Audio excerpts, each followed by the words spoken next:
Hello, my name is Angela East and this is my second video about the piece called Cel-tic Jig by Aaron Minsky.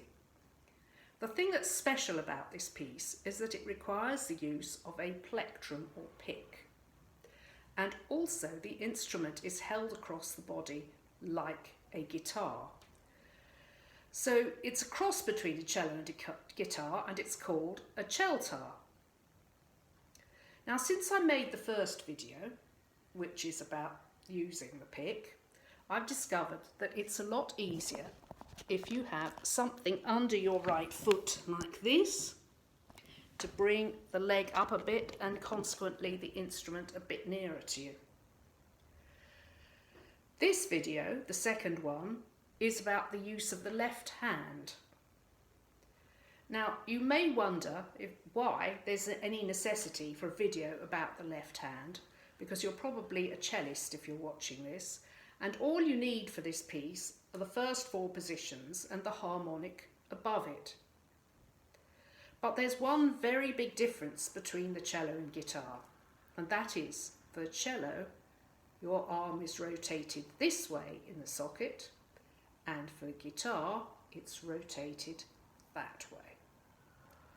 So for this reason, I would urge you to practice a little at a time and don't launch off with hours and hours of practice, or you may get your shoulder into trouble. So first of all, we're going to begin with the way that you bring your hand up to the instrument. Now you can see that my left arm is hanging by my side. I'm sitting on my sitting bones, I'm thinking tall, and I'm thinking my shoulders outwards, because shoulders go out, not back. I'm dropping my elbow, and my wrist is free, and my fingers are free. Now, I will just hold the camera down here so that you can see what I'm doing. Here is my arm hanging. I'm thinking of the middle finger being in contact with the floor, even though obviously it isn't. I rotate my arm like that and then bend at the elbow, but I think of my elbow dropping all the time that it's coming up. I'll show you this when I'm sitting here. I rotate the arm and think of the elbow dropping, and this way there is no involvement with the shoulder, and you want to keep that shoulder out of action in order to protect it. So now I will show you again with the instrument. Here I'm resting it on my right thigh. So here's my arm by my side. I rotate it and the elbow drops as the hand comes up. Now you'll notice that my hand is nowhere near the instrument, nowhere near it. I could just bring it out a bit like that and play like that, but if I do that, I'm not going to be able to reach a lot of the notes. So if we make that movement again, rotate the arm, bend at the elbow, now lift the instrument into the hand where it falls, and that way is much better for your left arm. So we're going to begin with bar 20, because this bar contains the harmonic on the D string, which is the biggest stretch that you have in the piece there. Now, I don't know if you could see in that picture, but to reach that, my wrist has quite a strong angle in it, and my wrist might not like that over a period of time. So in order to alleviate that, you need to get the instrument really close to you. I've already got my foot on the wad of paper to raise it up, but I can go up on my toes and raise the cello even more. I can also adjust the fingering in fourth position. So normally we would do 1 on A, 3 on B and 4 on C. But this time I'm suggesting 1 on A, 2 on B, 3 on C, because that's pointing in the right direction for the harmonic. So it's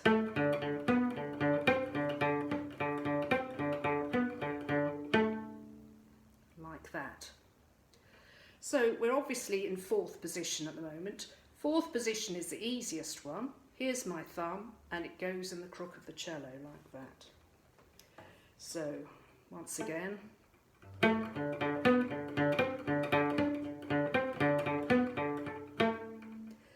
So while we're here, we'll do bar 58, which is like this. It's fourth position A string.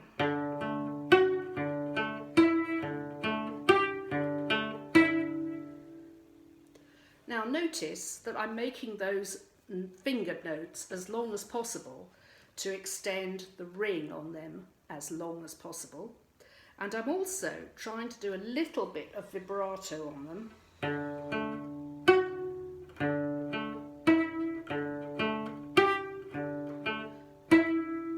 Because this adds character to the music.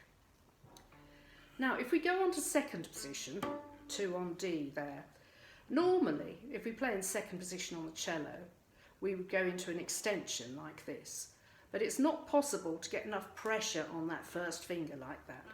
So I'm afraid we have to move for every single note. This is bar 3.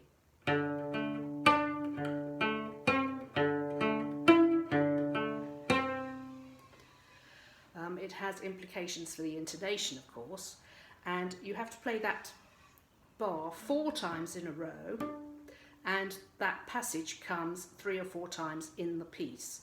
So you have to practice that bar rather a lot. Now, having got there, we can practice the shift into fourth position, which is fairly easy because when you get to the open string, you just go straight down to your thumb in the crook there, and it should not be a problem. So 57, 58. And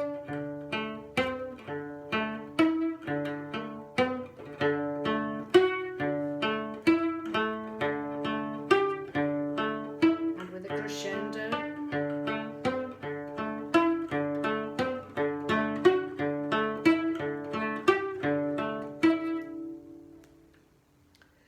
Sometimes the second position just comes over one beat while you're passing from first to third or third to first.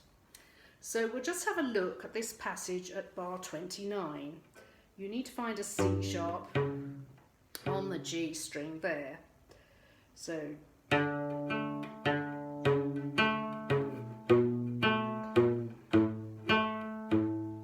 now notice I had to slide back on the third finger there. You don't have to do that. Do a 1, but then you still need to slide back. So for that we have this little exercise. And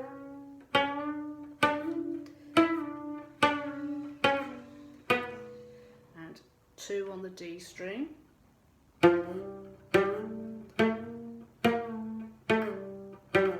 3.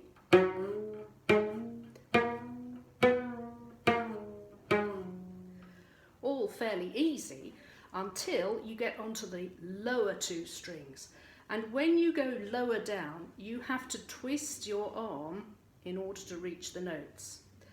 So when you twist your arm, make sure that this comes from the shoulder and you don't attempt to do it with just your forearm or hand, or you might hurt yourself.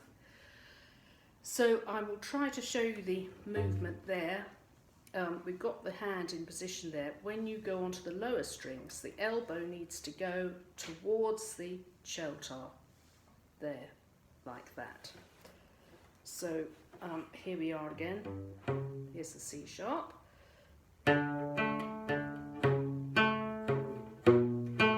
Elbow in.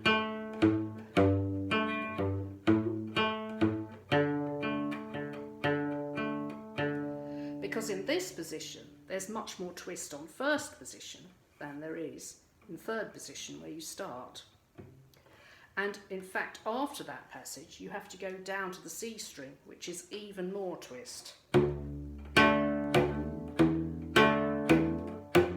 Like that. And in this particular passage, which is bar 33, you have to be careful for your hand not to touch these top 2 strings, because if they do, of course the notes won't speak. So that's why I do all of this passage with the first finger. And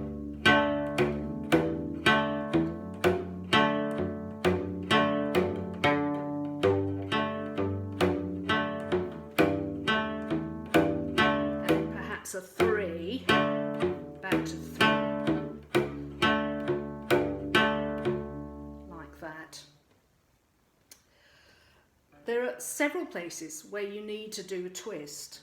For example, bar 7 to 22. This starts off relatively simply.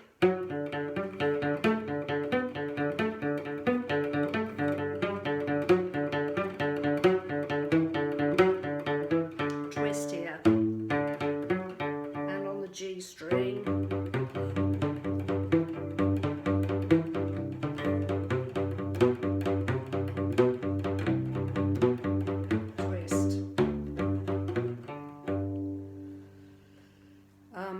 Also, if you go into first position in bar 49, you have 3 bars. And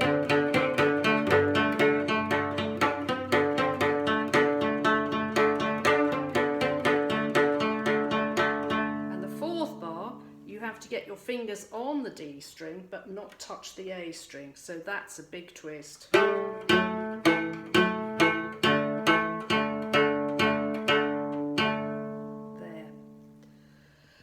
And for an even greater twist, you have to play a bar with your first finger. So I'll show you that. A bar is when you put one finger across 2 strings. So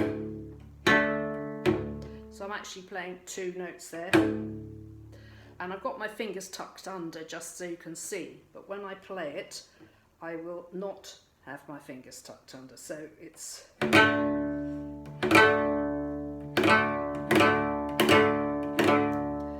the opening 2 bars, and later on we get and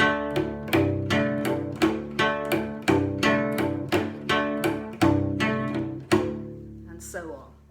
And the last couple of bars of the piece go.